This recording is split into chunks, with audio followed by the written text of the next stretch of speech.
Človeče, jak to vypadáte? Po tomto neúspešnom vypočúvaní, keď som nepovedal a ani nemohol povedať, čo je to on, došlo k niečomu, čo zvrátilo toto moje utrpenie. Jedno ráno sa totiž, keď som ležal taký dobitý na dláške v cele, otvorili dvere a ja som počul nad sebou hlas: Človeče, jak to vypadáte? S námahou som otočil hlavu a videl som, že nado mnou sa skláňa nejaký muž v uniforme EŠTB, hodnosťou major, a s ním sú tam ešte dvaja neznámi civili. Pochytila ma zlosť a povedal som, že tak ako ma doriadili, tak vypadám. Pravda, že táto moja reč bolo len samé šušlanie a chrčanie.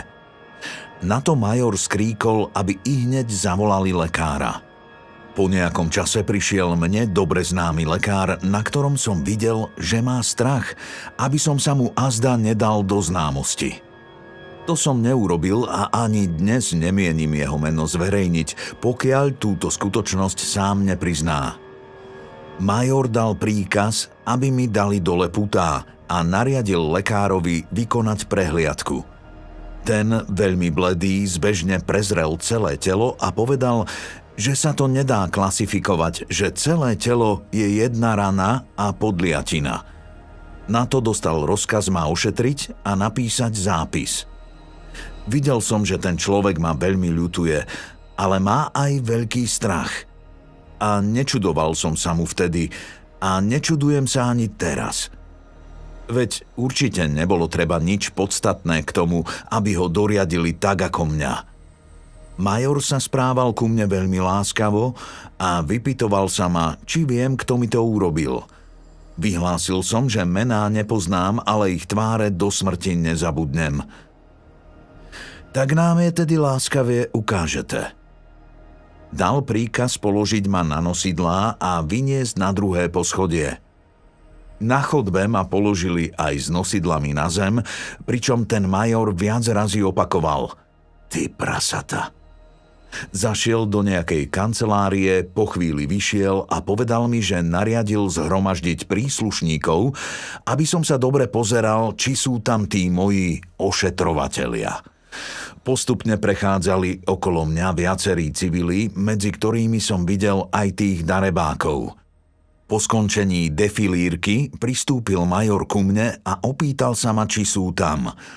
Odpovedal som, že áno, ale ktorí to sú, to nepoviem. V prvom rade preto, že neverím v ich potrestanie a keby aj k nemu mohlo dôjsť, bola by to len formalita a ja sa mienim raz osobne odplatiť. Po druhé, musia byť predsa nejaké zápisy o tom, kto viedol výsluchy, a teda si to môžu ľahko zistiť. Na to ma pán major presviečal, že tak nesmiem rozprávať, že predsa existuje zákon a každý musí byť potrestaný podľa zákona.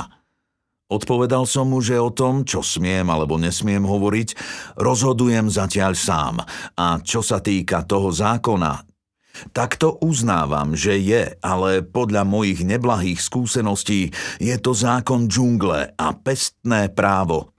A tohto sa mienim držať aj ja. Keďže pán major videl, že v tejto veci ma nepresvedčí, dal ma nakrmiť v jednej kancelárii, kde som potom aj zaspal. Večer prišli po mňa traja muži v civile, ktorí ma aj s nosidlami zniesli na dvor a naložili ma do sanitky. Tam za mnou prišiel spomínaný major a oznámil mi, že ma berú so sebou. Kam, to však nepovedal. Ku mne si prisadol jeden civil a sanitka sa dala do pohybu. Nezaujímalo ma, kam ma vezú, alebo čo bude ďalej, veď horšie to už byť nemohlo. Cestou som spomínal na rodinu a na minulosť a tak mi naraz napadlo, že zavčasu ráno mi sadol na okno celý vrabec, čo sa inak nestávalo, a že už za vojny, keď som bol viac razy zavretý, keď si sadol za okno vták, potom v ten deň alebo na druhý deň ma buď prepustili, alebo previezli inde. A to isté sa dialo v roku 1948, najskôr na EŠTB a potom na štátnom súde. Vyhlasujem, že som nebol nikdy poverčivý a nie som ani teraz, ale tento fakt sa opakoval aj v budúcnosti a vo viacerých väzniciach republiky, ktorými som ešte potom prešiel. Toto som veľakrát spomenul mnohým väzňom a tomuto javu som potom vždy veril. Sanitka išla dosť dlho. Odhadoval som to na asi 4 hodiny. Nevidel som nič a keď sme konečne kdesi zastavili, dali mi cez hlavu nejakú prikrývku a až potom ma na nosidlách odniesli do nejakej cely. Bola čistá a kavalec aj deky mali biele prestieradlá, teda asi nejaká väzenská nemocnica. O chvíľu prišiel aj ten major a pýtal sa ma, či mám nejaké prianie. Povedal som, že nie, na čo mi on povedal, že si môžem poručiť stravu, akú chcem, že sa mi nič nestane a aby som sa snažil na všetko zabudnúť. Dali mi čisté pyžamo a ja som po ničom inom netúžil, len spať a spať. Ráno ma zobudil nejaký muž v bielom plášti a pýtal sa ma, čo chcem na snídani, desátku, obed a večeři. Najskôr som na neho vyvalil oči, ale bleskove som si uvedomil, že to bude iste zase nejaký chyták. A tak som povedal, že okrem týrania všetko. Usmial sa a povedal, že som tam preto, aby ma vyliečili a dali dohromady. A preto mám vraj naozaj právo žiadať stravu, na ktorú mám chuť. Povedal som preto, že chcem šunku, žemle a ešte nejaké dobroty v domnienke, že mi to aj tak nedajú. V tom som sa ale zmýlil. Dostal som skutočne všetko podľa objednávky. A tak to bolo aj naďalej. Lekár chodil denne na kontrolu. Dostával som nejaké injekcie a aj zaobchádzanie so mnou bolo láskavé. Premýšľal som, kde sa asi nachádzam. Všetci, ktorí ku mne chodili, hovorili po česky. A raz som začal spomínať Ruzyň. Teda som v Ruzíni. V tejto domnienke som bol až doteraz, keď som začal písať tieto udalosti, no tvrdiť to nemôžem z nasledovného dôvodu.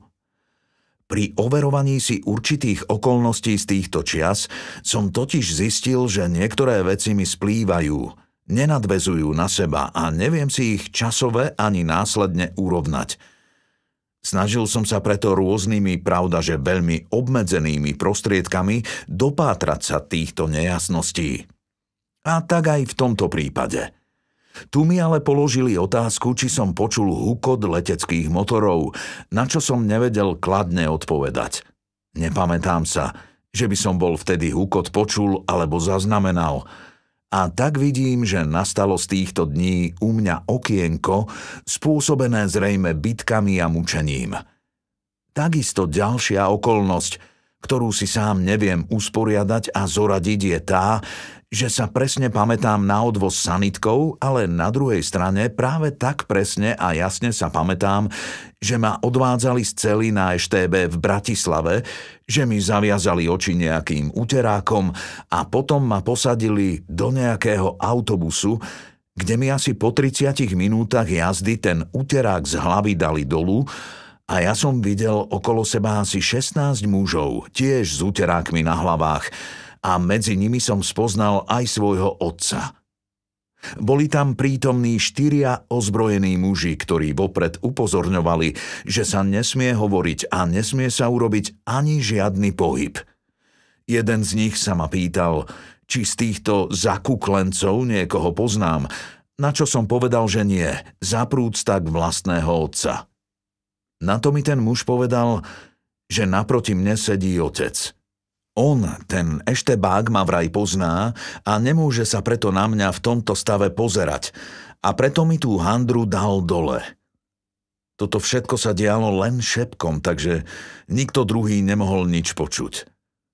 Dali mi aj cigaretu a potom vyhlásili, že kto chce fajčiť, má zdvihnúť prst na ruke a že potom cigaretu dostane. A ako som videl, toto dodržali. Bolo mi to nepochopiteľné A hlavne som sa čudoval, keď ma premiestnili na koniec autobusu a tu sa so mnou dvaja šeptom bavili, vtipkovali.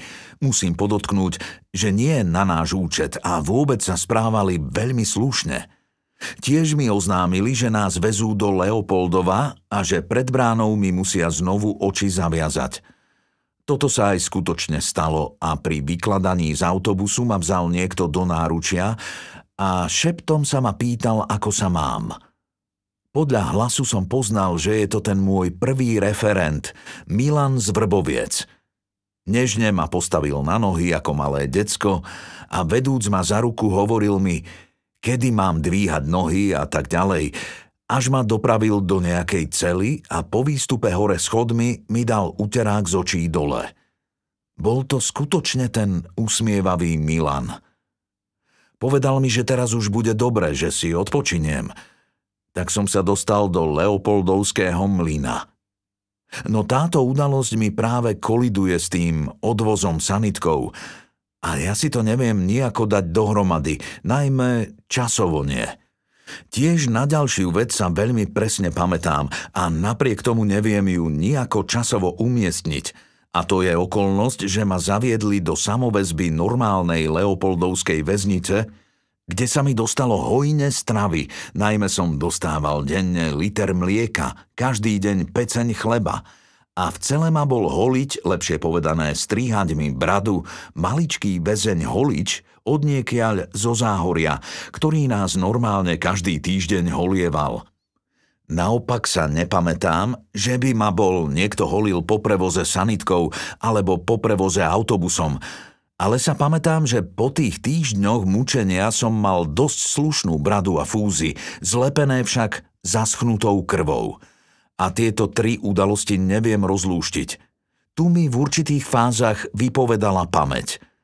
Iste pod vplyvom prežitia toho, čo som už predtým spomínal. Mrzí ma to, neviem nájsť východisko, ale dúfam, že mi to bude prepáčené, lebo z hľadiska presnosti neviem zaznamenať, kedy a ako som bol prevezený z tej údajnej Ruzine. Na ukončenie tohto obdobia musím poznamenať, že celý ten dej a vlastne pravdepodobnú záchranu pred mojím úbytím zariadil ten neznámy, ktorý ma na EŠTB v Bratislave po nociach ošetroval, lebo major mi vtedy oznámil, že dostali písomné udanie. A tu musím spomenúť ešte jednu okolnosť. Po tej defilírke eštebákov, keď som zostal ležať na nosidlách na chodbe EŠTB v Bratislave chvíľu sám, vynoril sa jeden z tých 5 zabijakov vedľa mňa a povedal: Ty kurva, my ťa aj tak zabijeme. Nám neújdeš. A keby si sa aj nejakým zázrakom zachránil, aj tak nikdy nezistíš, kto sme. Týmto končím najhoršiu kapitolu môjho fyzického utrpenia a začína sa druhá, ktorá by sa dala nazvať mlyn, ako sa tá Leopoldovská samoväzba EŠTB nazývala. K tomu názvu musím dodať, že to mlyn bol, ale na ľudí. Teda pokračujem tam, kde mi v cele dal referent Milan úterák dole, podal mi ruku a s prianím všetkého dobrého odišiel.